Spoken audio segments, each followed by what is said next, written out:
George Washington de Oliveira Souza, tem toda a sua qualificação aqui.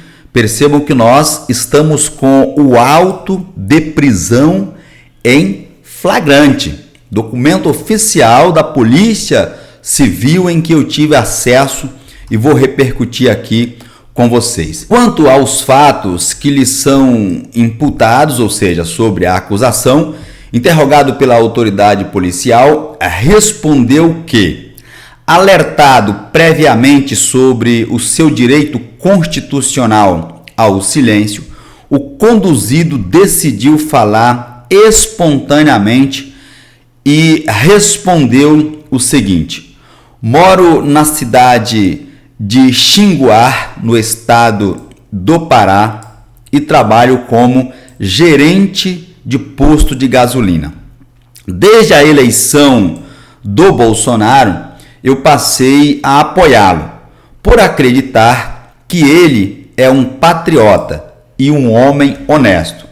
Em outubro de 2021, eu tirei minhas licenças para adquirir armas, CR e CAC. E desde então, gastei cerca de R$160 mil na compra de pistolas, revólveres, fuzis, carabinas e munições. Declaração do homem. O que me motivou a adquirir as armas foram as palavras do presidente Bolsonaro, que sempre enfatizava a importância do armamento civil, dizendo o seguinte, abro aspas, um povo armado jamais será escravizado.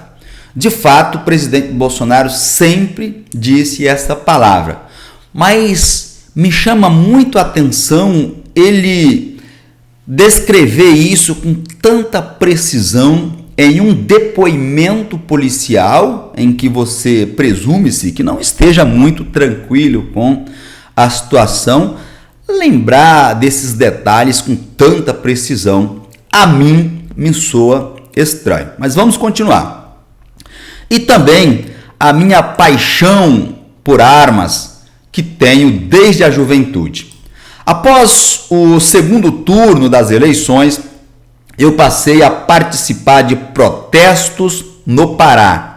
E no dia 12 de novembro de 2022, eu vim a Brasília com a minha caminhonete Mitsubishi Triton, levando comigo 2 escopetas calibres 12, 2 revólveres calibre 357, 3 pistolas e mais outras armas aqui que ele declara, inclusive armas importadas, dentre essas um fuzil, mais armas aqui importadas e mais 1000 munições de diversos calibres e 5 bananas de dinamite. 5 bananas de dinamite. Desses itens, o único que eu não tinha licença, eu vou grifar aqui, não tinha licença para possuir, eram as dinamites que eu comprei por R$600 de um homem do Pará que me trouxe os explosivos quando eu já estava em Brasília.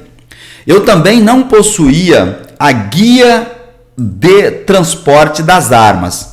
E caso fosse parado pela polícia na estrada, a minha ideia era acionar o Proarmas.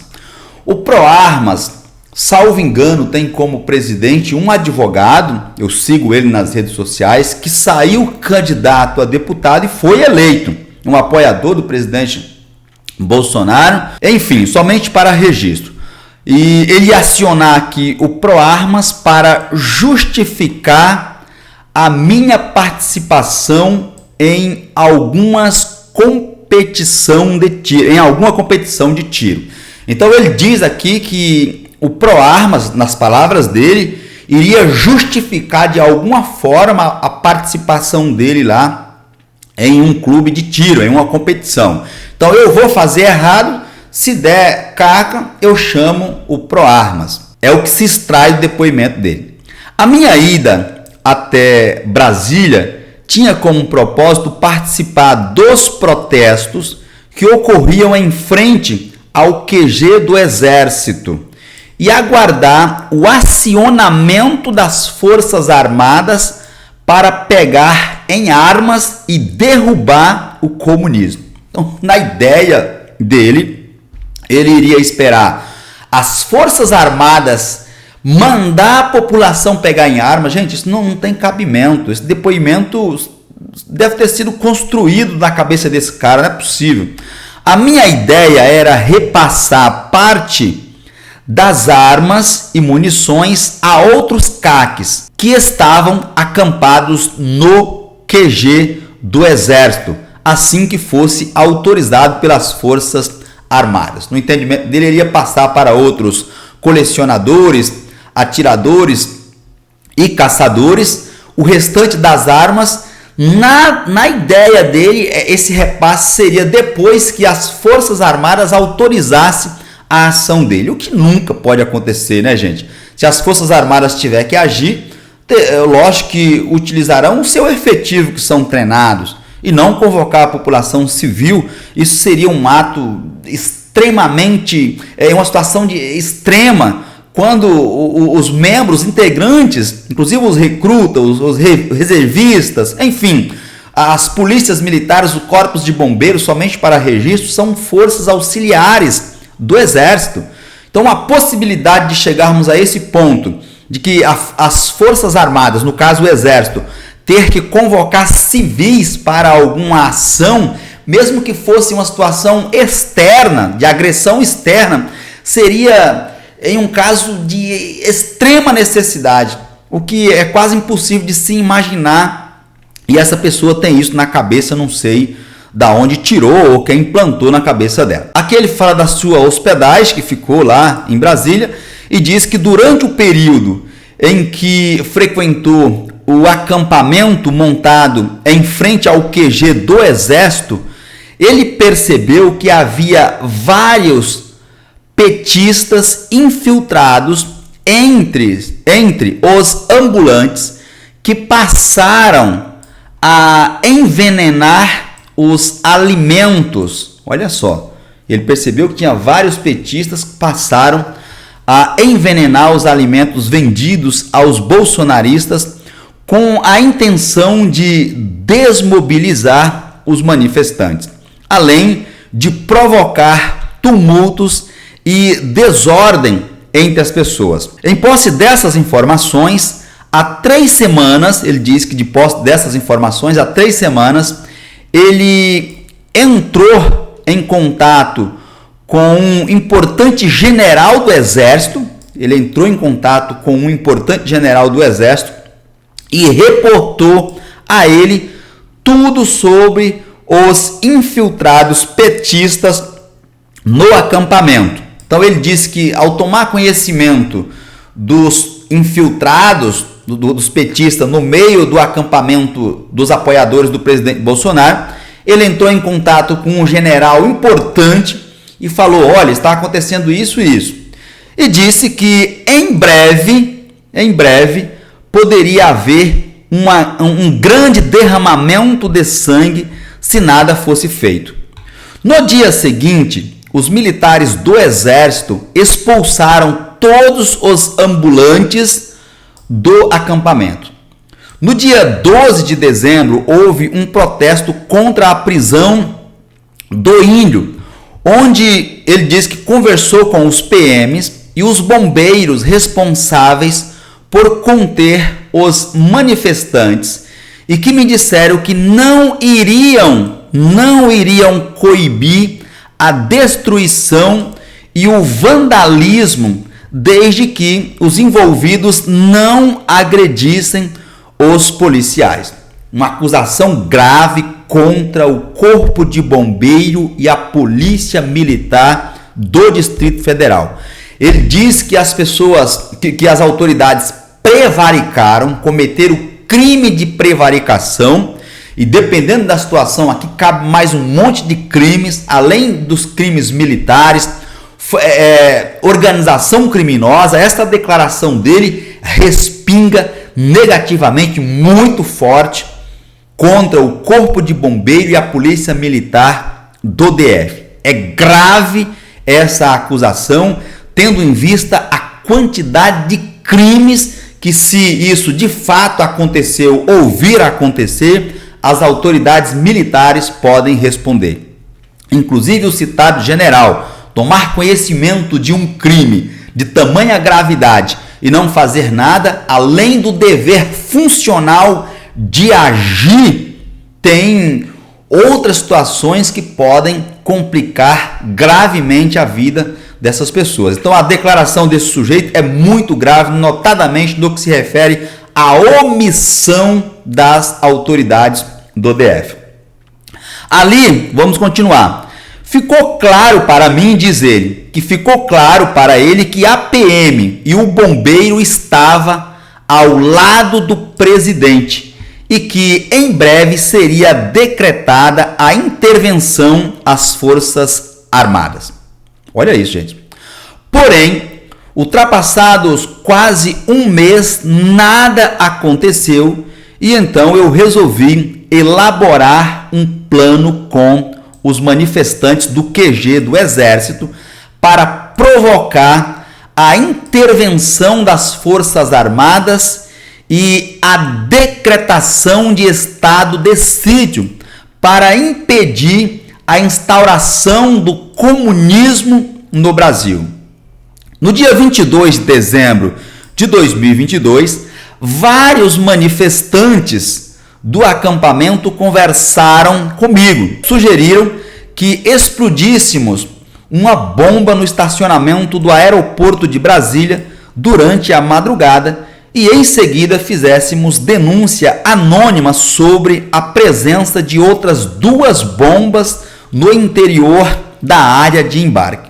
E no dia seguinte, 23 de dezembro de 2023, uma mulher desconhecida sugeriu aos manifestantes do QG que fosse instalada uma bomba na subestação de energia em Taguatinga para provocar a falta de eletricidade e dar início ao caos que levaria à decretação do estado de sítio. Então, olha o que ele está dizendo. A nossa pretensão, segundo ele, era explodir essa bomba em uma estação de energia e com isso daria início ao caos e por conta do caos seria instalado o estado de sítio. Olha a declaração, pessoal.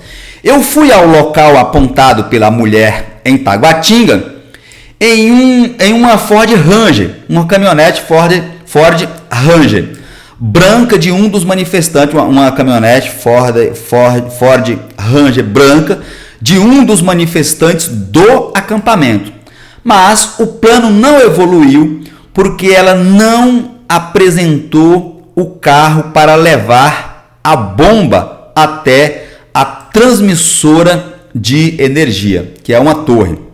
Ao contrário da mulher, um homem chamado Alan, que eu já tinha visto algumas vezes no acampamento, esse sujeito está foragido, esse Alan está foragido, tá?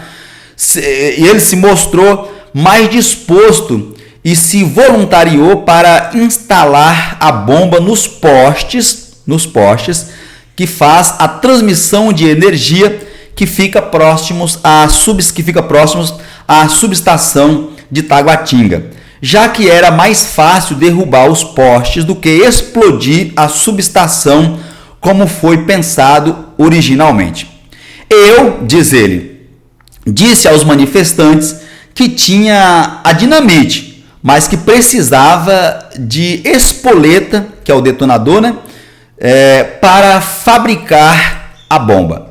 No dia 23 de dezembro, por volta das 11h30, um manifestante desconhecido que estava acampado no QG me entregou um controle remoto e 4 acionadores para acionar à distância a bomba.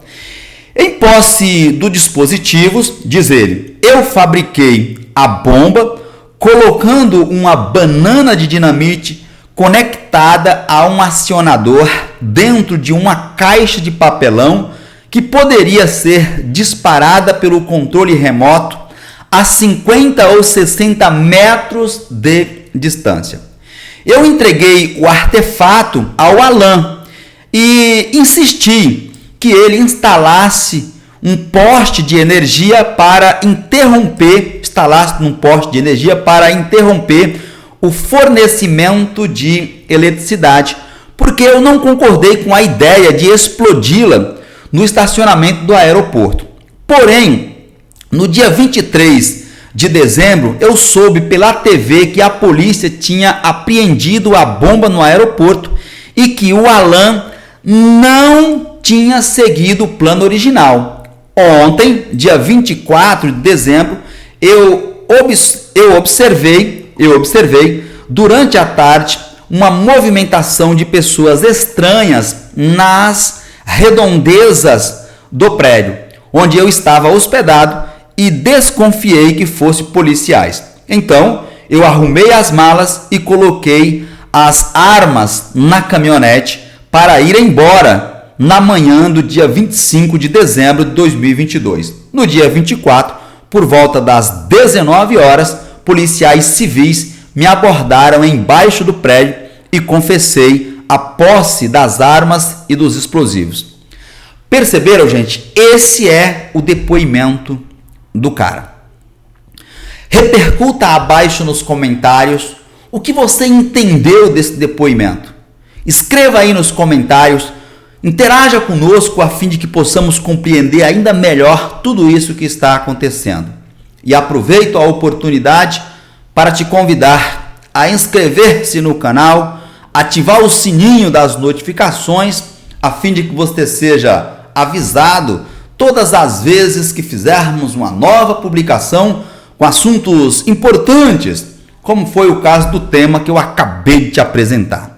Do mesmo modo, deixa o seu like, o seu joinha, para o YouTube entender que aqui nós tratamos de assuntos importantes para a sociedade.